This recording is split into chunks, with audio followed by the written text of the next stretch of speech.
The 5th chapter of Riot.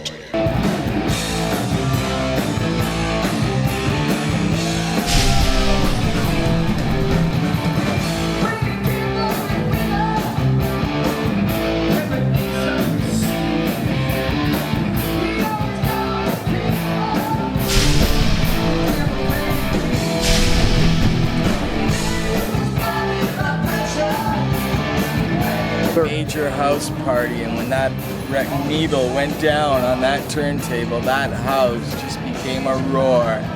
Swords and tequila.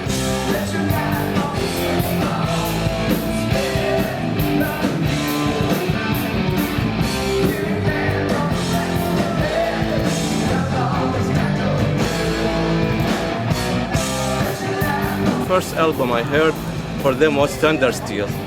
Wow. I mean, wow, this is the first album that I've heard probably that from start to finish, just mind-blowing. I never heard anything like that. It has the ballad, it has the power song, it has the intensity, the melody, everything is perfect in that album.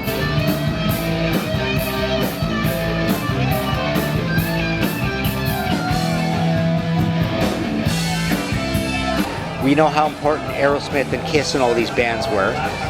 Ted Nugent, Blue Oyster Cult, but Riot was in there as sort of a second wave, kind of just preceding Van Halen, with these super heavy records, starting with an indie record with this stupid weird seal mascot in 1976, 77.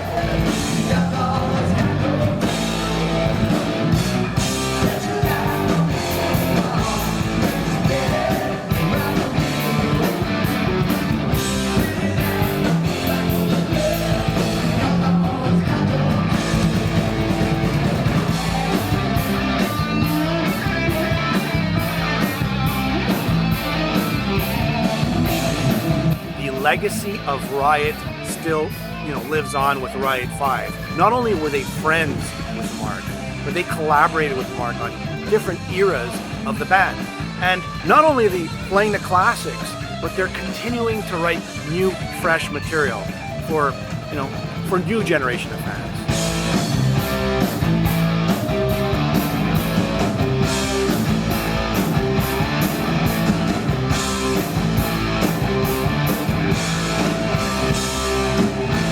You listen to, Born in America, it takes you right back to playing ping pong in my friend Mark's garage. Well, that's playing in the background.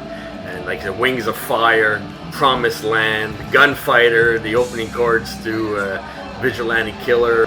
Born in America.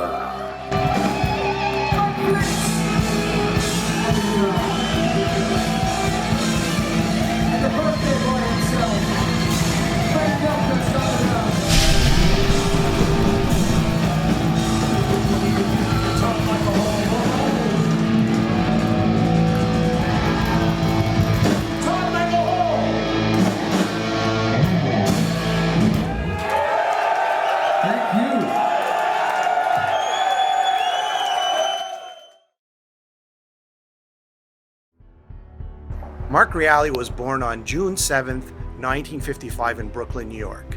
He was the guitarist, he was the principal songwriter, and he was the driving force behind Riot. There's a lot to say about Mark. Yes, originally he wasn't planning on being a musician. Originally, he liked photography. He wanted to make movies. He used to make movies. First time I met Mark was in grade school, 5th grade, 11 years old. I met him in a hallway. Actually, I ran into him in the hallway. We didn't know each other. But as time went on, we saw more and more of each other in school, and we became aware of the fact that we both had similar interests. But actually, it's my fault or my father's fault, because when Mark was 3 years old, my father bought him a little toy guitar, and he used to sit down and plunk it and make up songs right then and there. Yeah, he was a natural, right? Yeah. So then he liked that music, so I bought him a nice red guitar, electric guitar with an amplifier and everything, and I send him for lessons, and that's how we started a band in the basement. Got the kid around the corner playing the drums, and one kid sang, you know. Was that Peter Bitelli? Was that? Yeah, Peter Bitelli was the original drummer, and I could prove it because you got to come into that basement in where I lived and look at all the holes in the ceiling, because Peter Bitelli used to play his drums and make holes in my ceiling. Oh, you hit the cymbals and... Yeah. We eventually found out that we, want to play music. So it was just really me and him at the beginning. We decided that we need more than 2 people to make a band.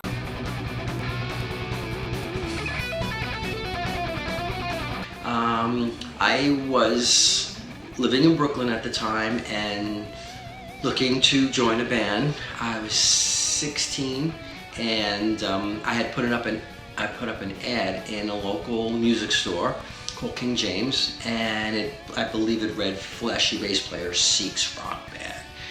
Peter Bitelli had answered the ad. We kind of hit it off on the phone, and we had a lot of things in common in terms of musical influences and what we wanted to do and what we liked. And he came over, and he fit. We knew right away that it was going to work. It was me, Mark, and Phil. So Peter pretty much like the next day came and got me, and we went to Mark's house, and we just jammed, on cover songs, the stuff that we liked and stuff that we were familiar with, some blues stuff that it was like very, very easy, and chatted a lot, and we just really got along. It was as if I was in the band prior to my audition, because it was just such a great camaraderie between the 3 of us. I came up with the name Riot because Mark and I always watched this TV show called The Honeymooners with Ralph Cramden and Jackie Gleason. It was on every night. They made 39 episodes, and me and Mark watched it religiously. We had a couple of names: The People, Green Tea, we called the band. And this is before Phil, this is just me and Mark now. So I said to Mark, one of the lines in the show is, Ralph would say to Alice all the time, "You're a riot, Alice." And I just looked at Mark and said, "Why don't we just call the band Riot?" And Mark just looked at me and didn't say a word. And when Mark does that, that means he agrees with you. So that's the way it was, and that's the way it stuck.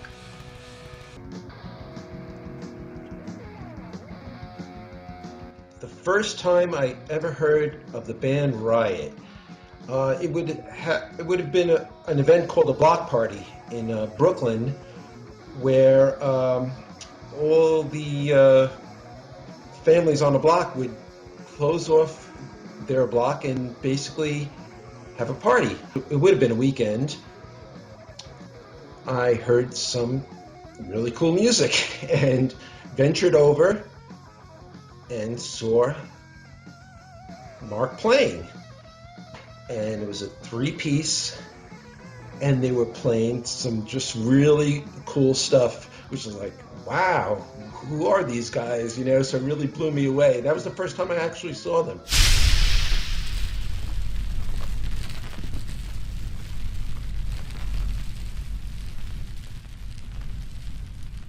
Right in there. Right Here we are at the venue. Here it is, Riot. Riot at Reggie's in Chicago. Riot. Playing tonight, couple hours. Drove 5 hours. Saginaw, Michigan.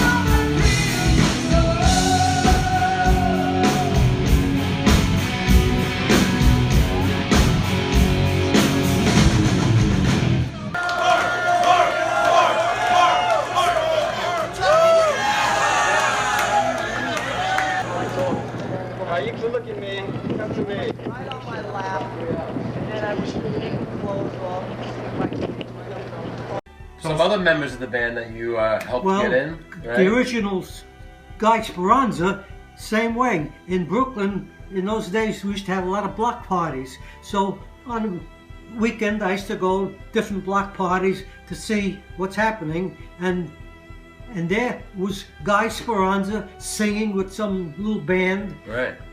And I said, there's that handsome young boy, and he sounds terrific. So I went home and I grabbed Mark, and I took Mark to the block party to see him. And I said, you got to get that guy. And he did. He got him. Want to play with our band? Because he made Guy come down the basement and see the band, and that was much better than what he was singing with. So he came with Riot. So that was the beginning. That's how we got Guy from a block party. He was playing in another band, and you know, when me and Mark, you know, saw him, we knew right away that he had the voice, he had the look, and we knew somehow, some way, we had to get him to come over to his house, Mark's house, and talk to him about it. You know, come play with our band. After a few meetings in his house, he decided to make the plunge, and he did it. You know, we got him that way. And every time they played, I would show up and just digging it. And I wound up joining, and we were doing covers. And then I got out of it because I joined another cover band with my buddies. It was an interchangeable type of thing, you know. And Peter pretty much came up with the idea of, you know, maybe we should write some original material, even if we wrote one or two, and if it went anywhere, fine. If we liked it, fine. If we didn't, we'll just keep at it. Well, nevertheless, we wrote 3 songs.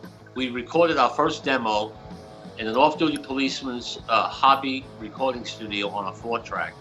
We recorded 3 songs that were never published. I Am the Sheriff, songs you probably don't even know. I have them. One Phil wrote, and another one. We wrote 3. I, myself, took a TAC reel to reel into Manhattan and met with a booking agent. He gave us a gig. It was a Tuesday night. We were opening for a band called the Brats, and one thing led to another. We were playing Max's, and then I went and we got us a gig at CBGB's, and I had gotten us a gig at Club 82. But at the time, there were compilation records being made, meaning that Max's Kansas City were coming out with the best of Max's, all the bands that played at Max's. And CBGB's was doing the same, and Club 82, where we were playing often as well, they jumped on the bandwagon. So we were going to be part of this compilation, and we believed the Dictators were going to be on that, or are on that, and several other bands that played there frequently like us. When that record was, when that idea, that concept of all the bands were brought to Green Street Studios, Billy Arnell and Steve Loeb, they decided to pull Riot off of that compilation project, and they offered us our own deal. They wanted us to play with them, to have exclusive rights to us, and then after we wrote more songs, enough songs for our first album, you know, not the 3 songs that the Cop, they weren't good enough, so they never made it. They thought we had something special. They really liked Guy, and they had their own record company. It was all inclusive: management, publishing, studio, and label. So we then negotiated and talked about, you know, making a record on Firesign, and so we did. When I first got into the band back in 1975, what happened was I was a local musician, and the thing to do back then to get into a band was to put your name in this little file cabinet that they used to have on 57th Street in New York City. It was called the Musicians Referral Service. And what you would do, you'd pay $25, you'd put your picture, your influences, you stick it in a file with 1,000, 10,000 other guitar players. I had my name and my picture in there for about maybe 2 or 3 weeks, and Mark and Guy called me and asked me to come down for an audition. Louis came from Queens. He came down, he looked good, he played good, and right away we knew we wanted him in the band. Yeah, my first impression of Mark and Guy, like any other thing, you know, I was a little nervous to see them, but they seemed to be pretty nice guys, you know, regular people from Brooklyn. I was from Queens. When we started playing, I realized that these guys have some pretty good talent. We were very young at the time. We were only about maybe 22 years old.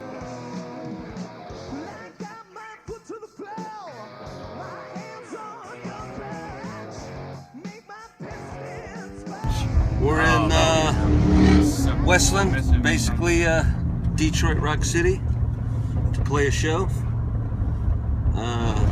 If you heard about it, we're here in town in Detroit. We're going to be rocking out. I might throw this against the windshield. Will Todd get mad, do you think? What do you think? I dare you. You're going to dare me? I dare you. What do you think, Donnie? I double dog dare you. Dudes, man, don't do that shit. Get his reaction, come on. Todd. Don't throw it in my bag. I'll throw it out the window in about 2 seconds. All right, cut. That was a good one. When I go back and listen to Rock City now, I sit and listen, I'm like, wow, 77. It's just like, it's one of those albums. It's kind of like Van Halen 1. When you listen to it, you're just like, wow, wow, really? They did that then, you know? So I put that Rock City album right in that same camp. It's just one of those albums that you hear and you listen to Overdrive and some of those songs, you're just like going, wow. Recording the first album was good. All the songs were good. It didn't take that long.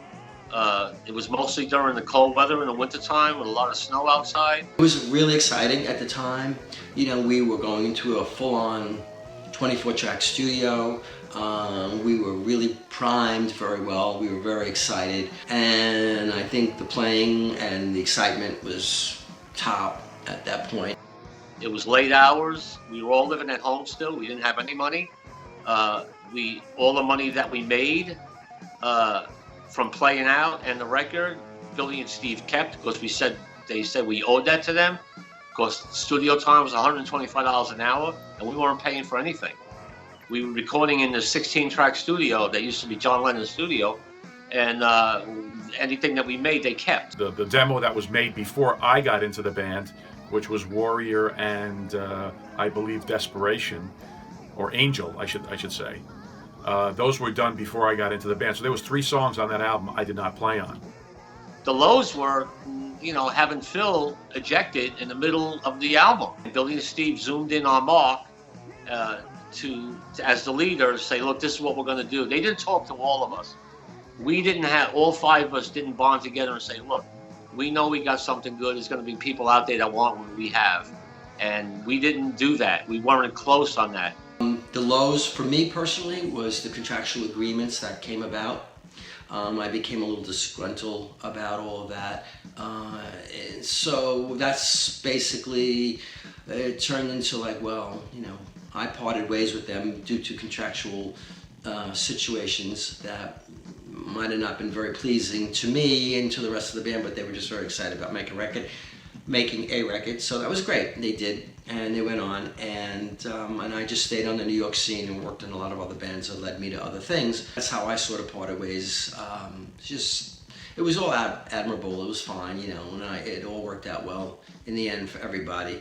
We were just so anxious to play music, and you know, we didn't know the dirty business end of it. We made a lot of mistakes along the way. If we had to do over again, we wouldn't sign anything. We would have negotiated with them. And if they would have said, no, we're not doing it, then we would have known that they're not right for us, and we would have went to somebody else we could trust.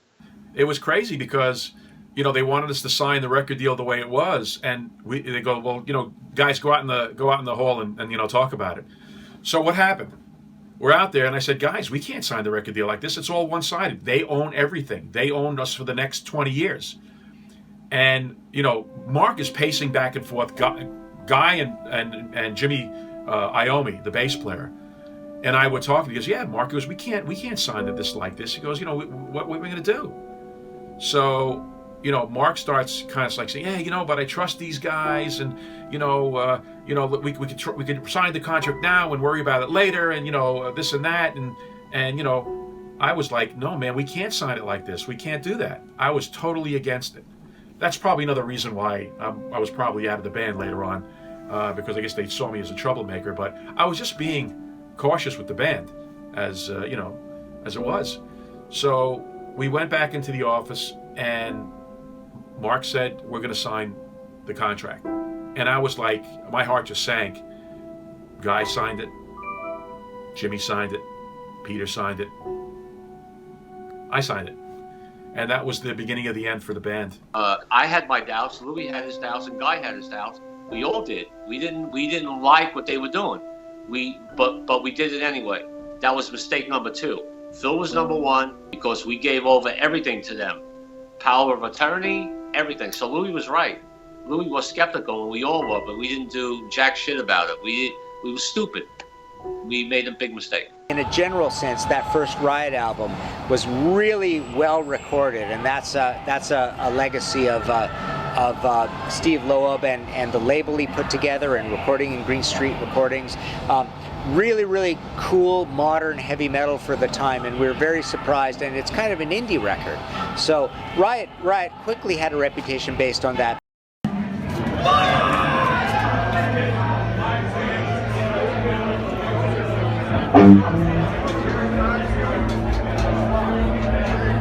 Todd Buckle Hall. About to go on stage tonight. Curtain's about to come open. Cheers from Detroit Rock City. Shine on. Jail.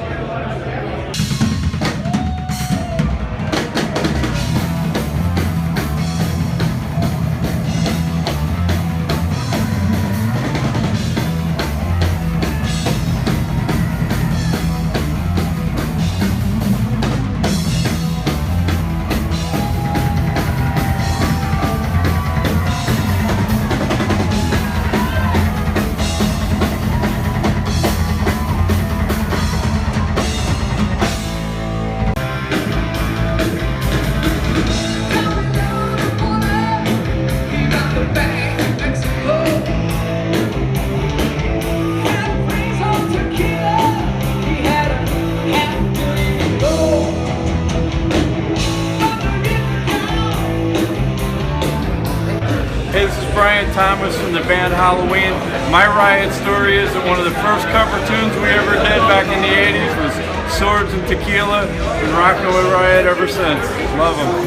Okay, the first time I listened to Riot was at their house with his oldest brother. He introduced me to Riot, and I've been hooked ever since. I was like 14 years old, and I've loved them ever since. The recording process for Rock City, the recording went very, very fast. It wasn't like we sat there and did take after take after take, because when we did the album, we were very, very rehearsed.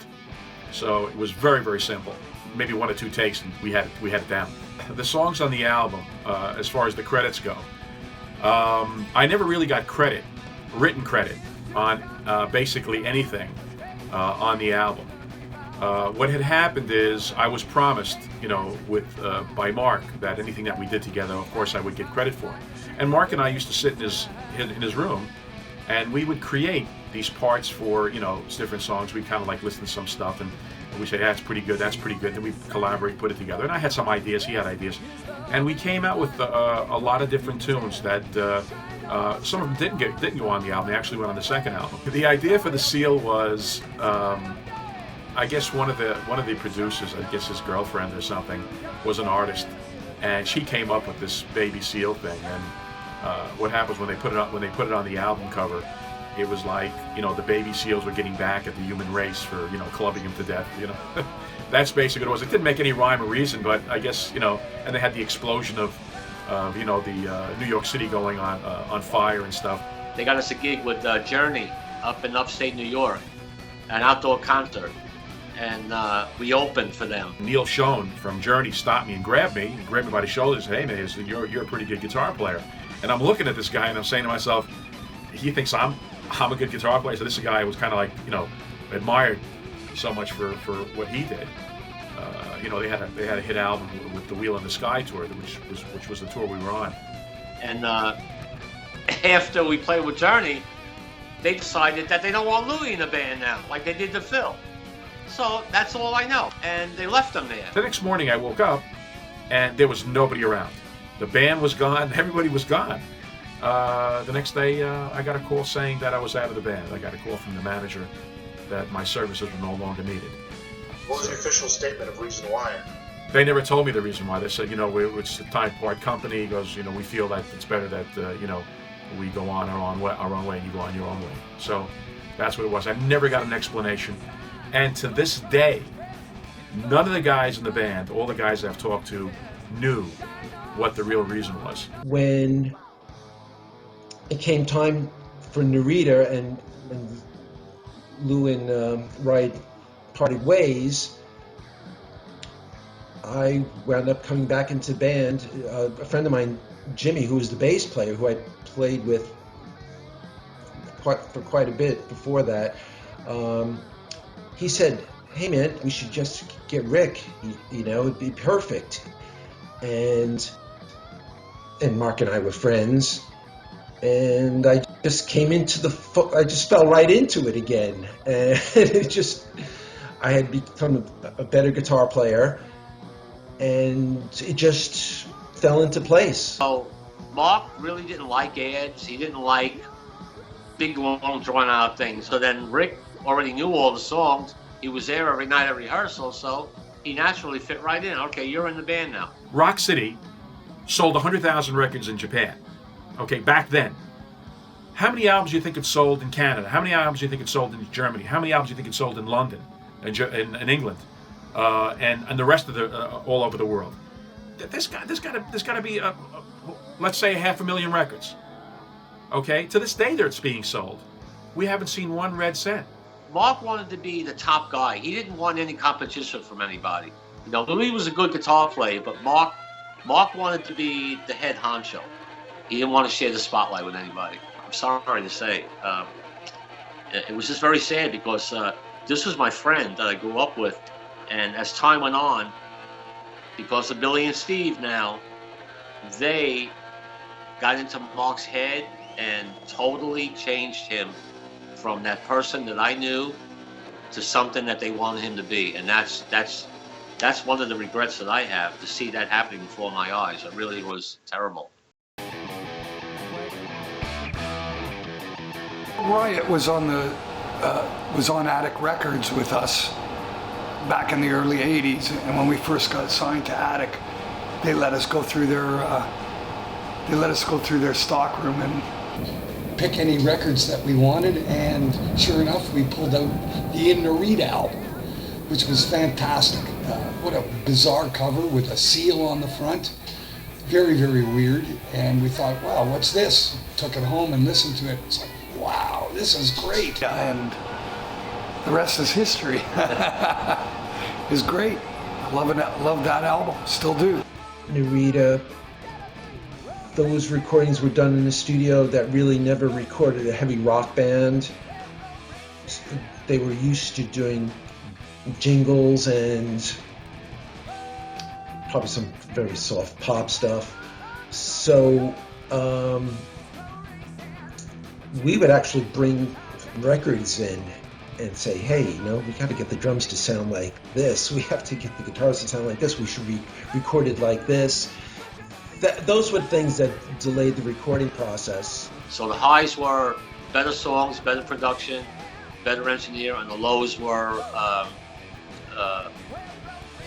not being able to do anything, have any input on anything that we could sound like, you know.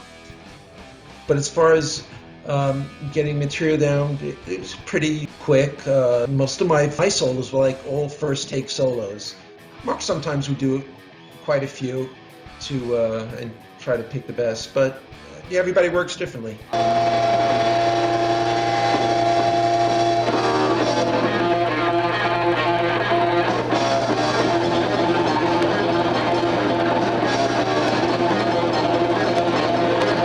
We played with Hagen, we played with Neil Young, we played with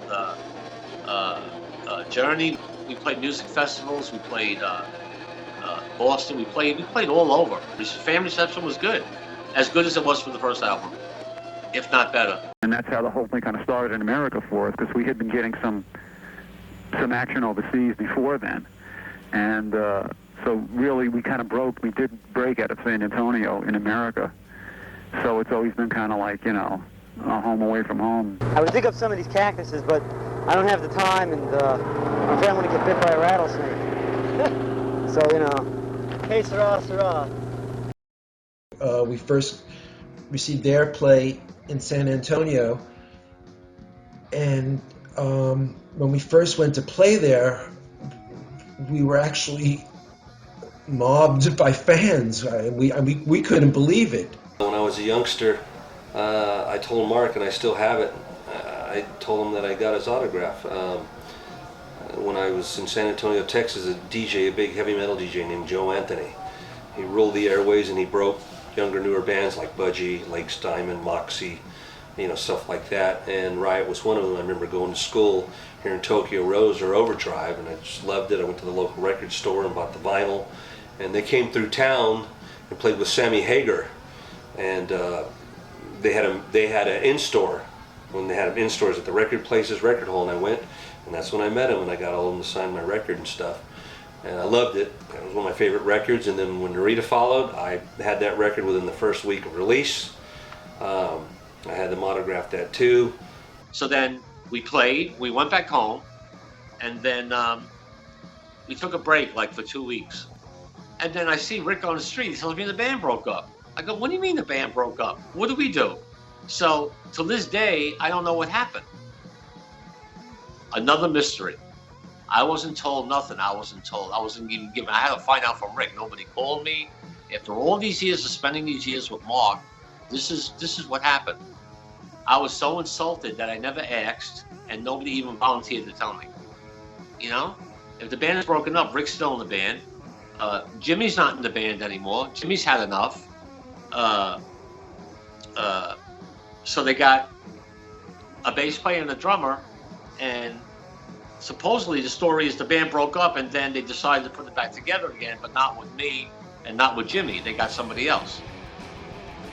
You know, so I don't know to this day if that's Mark's doing or Billy and Steve's doing. I'm sure Billy and Steve had something to do with it because of what they did to Phil and what they did to Louie. You can see a pattern here. So that's their thing, you know, just oust people and don't give them a reason. That's the reason. That's the way they, you know, that's the way they do things. And then of course Fire Down Under, the last of the big three. I mean, that goes without saying.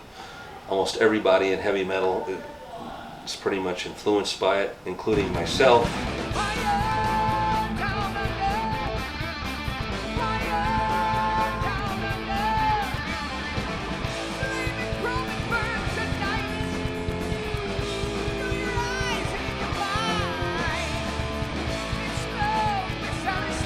But then, of course, the big reputation was built on the Capitol albums, Narita and Fire Down Under, and from that point on, they were legendary.